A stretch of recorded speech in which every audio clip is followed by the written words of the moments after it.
Welcome back, everybody, to Not Fun Guys Presents Red Dwarf Rewatch. I'm your host, Dr. John, and we have made it, folks. We have made it to Series 10.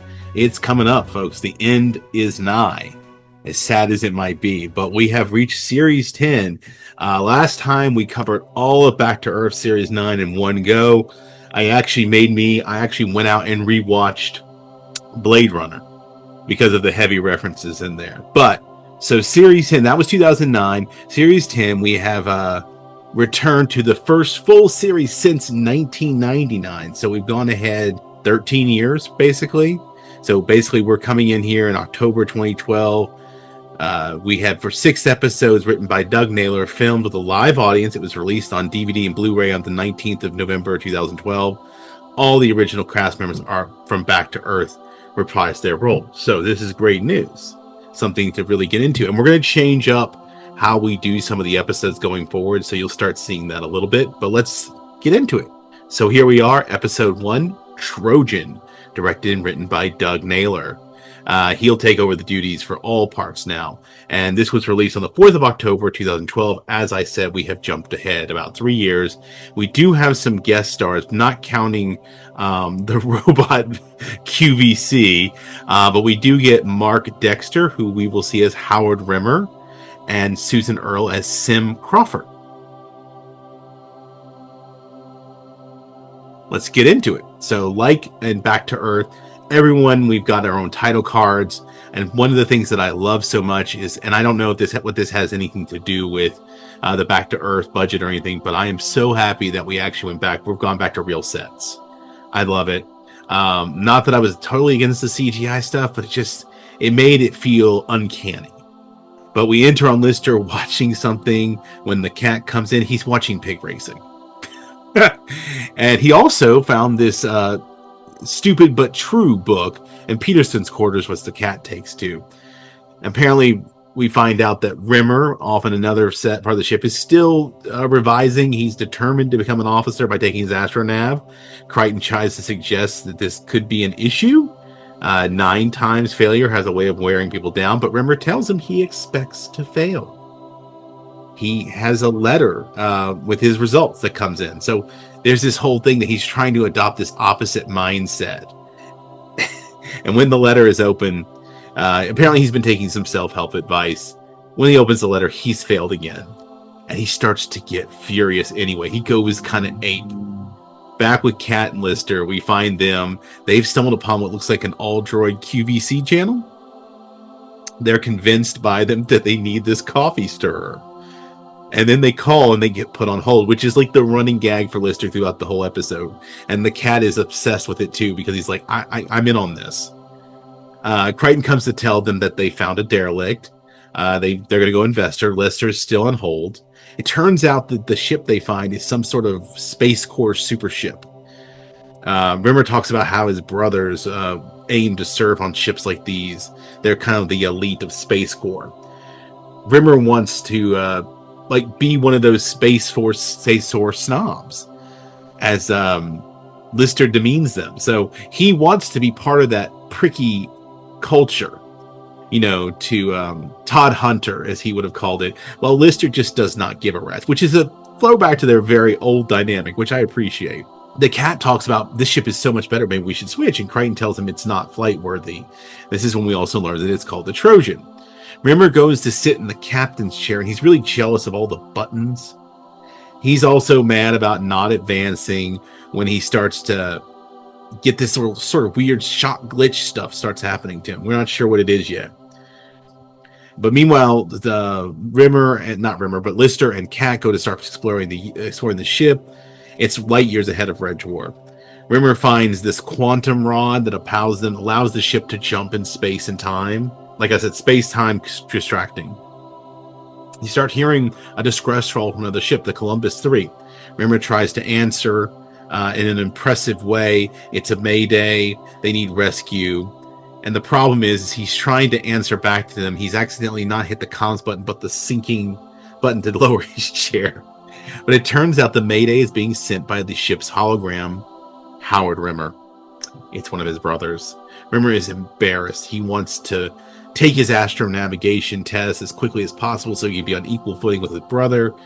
Crichton objects until Rimmer orders him to basically erase his memory of this and the conversation. And he immediately comes back, he's like confused, like, how did I get here? Then he's studying. We see him studying on Red Dwarf, and he's got a lateral thinking question.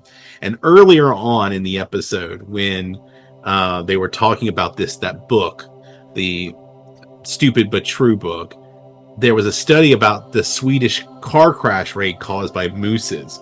And so he has this lateral thinking question. It turns out that the answer is the moose causing the accident, because it's involving the Swedes. Rimmer is ultra impressed when Lister answers this. Rimmer tries to impress Crichton with the question too, and then the cat, they all get it correct. It just murders Rimmer's confidence, because he thinks he's got something, oh, I know something you don't know. The glitching again, and his eyes go all glowy, and he's now frozen. His hard drive has clashed. Basically, he's got the spinning wheel of death in his eyes. The cat, and then they find him. The cat insists that we have to reboot him, but before we do that, we should draw mustaches on him. And Lister even joins in. He wakes up 3 hours later.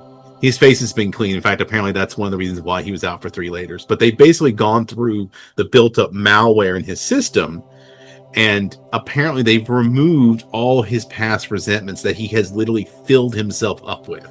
His obsession over the past resentments has basically overloaded him. And so the data jam literally caused him to have what looks like the equivalent of a hologram stroke. So they cleared up the room in his head. So now he can finish the exam. They cleaned him out. He then reveals to them the distress signal from Howard, who was a jerk when they were kids, obviously. Crichton notes that obviously cleaning out all the resentment has helped Rimmer retain better powers of logic and reasoning. So they now decide to put on this professional show. So Red Dwarf now towing the Trojan, the crew dressed up to impress Howard and help Rimmer. Lister's still on hold, obviously. He's talking to droids on the phone. They use the teleporter to bring him and the other Sim Crawford over to the ship. Howard is impressed. He also can't believe this. Sim Crawford, like, was his female, is a simulant. We've had bad past experiences with simulants. This one won't be any difference. But he introduces the crew. The cat is going by Gerald Hampton. He doesn't respond to his name. Lister wearing a special emblem, which apparently indicates that he's a telepath by touch. Howard and Crawford are both very impressed, and they want to have it done. So Lister grabs his head and holds him very tightly, and then literally describes the kind of pain he's experiencing to fake it. And then Howard wants a tour. So Lister is, meanwhile, while they're doing that, Lister's on the phone chewing out that he's being on hold. Crichton offers to help, and all he does is yell too. But Howard is now so resentful of Rimmer, of Arnold, shall we say, that he now glitches out and has the Wheel of Death himself. Crawford apparently has sort of figured out that this is a fake show being put on for her. She leaves via the teleporter, supposedly back to her ship. They do a resentment clean on Howard now, and Howard confesses that he's not the captain of his ship. He's a vending machine repairman. When they were attacked, he hid. He's just like Rimmer. Now, the only question I have about any of that is, when did that happen? It's 3 million years in the future. But we'll leave that one. Because, I mean, honestly, we've never explained what happened in the end of Series 8, so who cares? Lister finally gets through to the complaint, and at this point, Crawford has returned from not the Columbus 3, but the Armory. She's going rogue. She wants the quantum rod, which is one of the things that powers the ship, to help start a simulant uprising. But as the phone is operating now and he can't go back on hold, he's been on hold for hours, Lister goes for the phone. The cat is behind her and kind of tries to sneak up on her and creates a distraction. But she then tries to shoot Arnold, and Howard jumps in front of him, protecting him. Like I said, the cat disables her, and Lister gets hung up on. And this is when they play, as Howard is dying, they play a little bit of that Arnold, Arnold, Arnold, Rimmer, man, in like a nice little melodic piano piece. Rimmer confesses part of his lie to Howard, whose hard light is failing. Not the whole truth. He doesn't come completely clean because he's a sniveling coward, and he wants to have his brother die with him one-upping him. back on Red Dwarf using they're now using the simulant as the stir they want for the coffee. They've got her like hanging up like a scarecrow looking thing. They then read out this letter that has been posthumously honoring Howard. And apparently the onboard computer system has decided to rename Red Dwarf the SS Howard Rimmer in his honor. And then Arnold finally flips out himself again and glitches. Love it.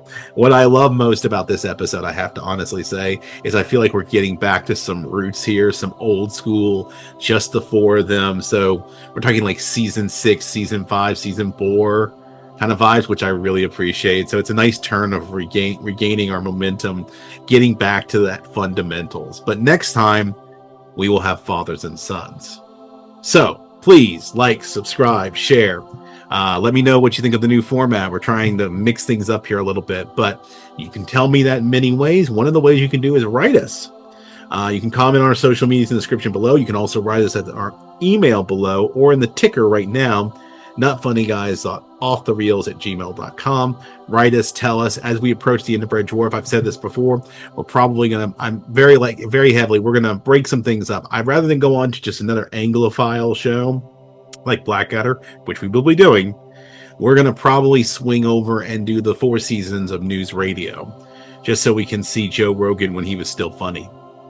If you have a problem with that, you should write or comment and tell me about it, but that's my personal view. So, great ensemble cast. Last show, Phil Hartman wrote, and he was the heart and soul of that show, in my opinion. Dave Foley is also excellent. The whole cast is just excellent, but we will get to them soon. In the meantime, please, like I said, like, subscribe, share, comment. You can also check out our other Not Funny Guys material. We have our main podcast, Not Funny Guys Presents Off the Reels, where we are currently just in the opening phases of going through all the Scream films. 7 of them, there might be an 8th one. Who knows? I'm just along for the ride for that one. No vested interest.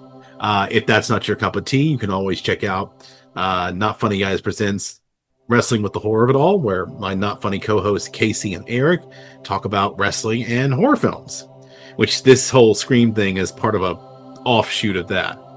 I think they only watched the first one.